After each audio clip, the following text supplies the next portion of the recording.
Welcome to this week's edition of Orangeline. I'm Alex Dingman. And I'm Marina Murphy. On Saturday, March 29th, SAC is sponsoring a 150th Music Fest. The concert is going to be held in Rice Auditorium at 1 p.m. The concert features the bands Ryan Hood, 5 Times August, and the Drew Davis Band. Along with that, there will be student performances by Jared Westlow and Zach Towns. On that same Saturday, there will also be an all-campus lunch, so come down and eat some lunch and enjoy the concert afterwards. Well, that definitely sounds like a good time. Let's go to reporter Mary Loveland, who has a segment on the dorm forum that was held last week. The new Living and Learning Center being built, many students have raised concerns about next year's living possibilities. Associate Dean of Students Teresa Clounch met with students last week to discuss details about the new dorm and gave students the opportunity to voice their opinions. Well, I think it was very informative. There were a lot of questions, obviously, that people had, and I think this was a really good way to get some of those questions answered. There were a lot of rumors going out, and people were getting really frustrated because they would hear one thing and then they'd hear another thing, and they were, people were just getting really mad. So I think this was good. I almost wish more people would have came, because obviously this room can't fill everybody that's going to want a room next year in the new Living Center. But for the most part, I think it was very informative and a good thing that we had it, and it answered a lot of questions.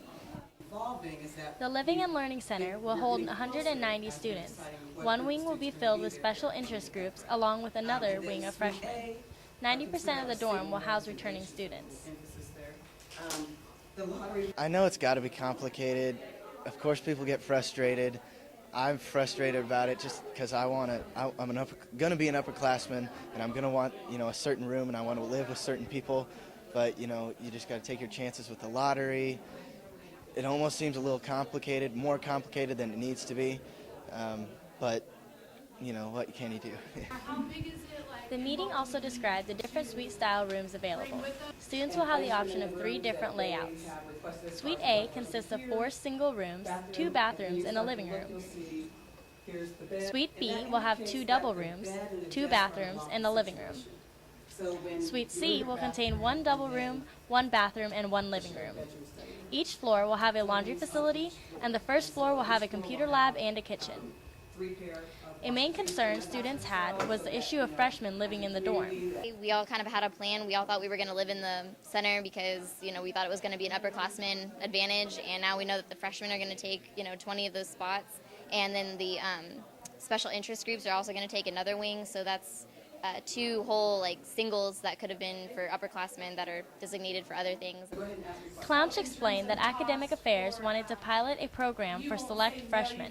She felt the meeting was informative to students. I thought we had a great turnout for residents on campus. Also, I thought it was a great opportunity for a lot of questions to get answered about who's living in the new hall. They had some great questions, and so I think it was an absolute success of a meeting. After the housing lottery, students should be set on where they are living next year. This has been Mary Loveland, KNBU TV. For this week's edition of the Question of the Week, we pulled an April Fool's joke on some unsuspecting students. All right, Ron. Well, word is Bacon University has looked back in the history books and seen that pink used to be a color that the football team used to use as jerseys. And so this year, for one home game, you're going to wear pink jerseys. How do you feel about that? Not swell at all. Pink isn't necessarily the most fearsome color in the world, so hopefully we don't do that. Well, they said, tough guys wear pink. So, you don't think you could beat Mo Valley if you guys wearing pink jerseys? Stylish guys like myself and, the DBs, we really get fly. I think we would be able to pull it off. But the old linemen, your Andy Bibbs and all those, I don't think they'd be able to pull them off. Well, we'll see about it. All right, Chad. Pat Long decided that, Breast Cancer Awareness Month is a big deal, but she kind of wants to expand it a little bit, and she really enjoys the color pink, so she's decided for one home game next year, the football team's going to wear pink jerseys. How do you feel about that? Oh, wow. I don't know how good that'd go over with anybody, really. I can tell you're real excited about it. Yeah. It's just kind of weird. It'd be weird to see a bunch of dudes running around in pink on the football field. It's not very intimidating. Well, we'll see how it goes. Darren Baker has looked back in their history books and have seen that pink used to be a color that was associated with the team. And so this year for one home game, the football team's going to wear pink jerseys. How do you feel about that? Well, it's tradition. If it's tradition, this is my first semester here, really. Mm-hmm. If that's tradition, then, by all means stick with tradition. Yeah. You know, I'm just here to play, you know, and get my schoolwork done and play football. So if they say we got to wear pink jerseys, then, you know. Well, they say real men wear pink, so. I mean, personally. You have to prove it on the gridiron, you know. Personally, you know, I look good in pink, you know. That's me personally, you know. So you can pull it off. Yeah, of course, you know. Right. But, you know, as far as other people, I don't know how they feel about it, but I'm here to get the job done. So, you know, that's what we got to do to get the job done, and, hey, that's what we got to do. Well, all right, Ron, I know you're excited about the pink jerseys, but I got to break it to you, man. It's just an April Fool's joke.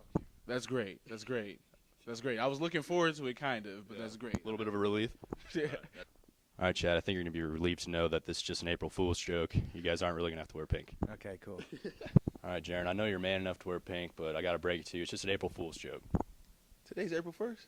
Well, no, today's not April Fool's, but we're a little early. But you see, if it would have been April Fool's, you would have been expecting it, so we had to throw it on you a little bit. Yeah, I feel you. I'm sure you're relieved a little bit. That was a good question. All right, due to various health code violations that have been put on the mine in the past year or so, they've decided to shut it down, and it's only going to be open for a couple more weeks. How do you think this is going to affect the Baker students? Well, the grades should go up, but I think there's going to be a lot of really disappointed people out there. It's going to be really bad. Are you going to be one of them that's going to be looking for a new place to hang out? Yeah, this is going to be rough. You don't have a whole lot of options here, so it's going to be tough on them. I'm a little worried about it too. Thanks, Chuck. All right, Cara. Unfortunately, the mine has had a lot of health code violations this semester and is actually going to be only open for a couple more weeks. How do you think that's going to affect the Baker students? Well, I don't know. Maybe Puckett's will gain popularity a little bit besides the karaoke night, but I think something will have to happen because Baker students obviously want to go out and there's not really a lot of options, so something like that might happen. Most definitely. All right, Tony. Due to various health code violations, the mine's actually getting shut down here in the next month or so. How do you feel about that? Well, this is the first I've heard of it. I feel terrible. That's where all the college students go to hang out and have a good time and blow off steam after classes. And yeah, I know you go there somewhat frequently. I mean, how is this going to affect your daily, weekly routine here as a college student? Well, it'll probably end up being good for me in the long run. But right now, it's just they're really getting shut down. Yeah, unfortunately. Well, then I know it's a lot to take in, but well, the only other options are Puckett's, and that's a pretty seedy establishment. That's about it.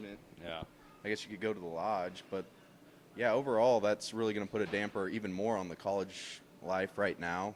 There's already, fraternities can't have parties anymore, and a lot of house parties haven't been happening, so that just makes Baker University almost dry there.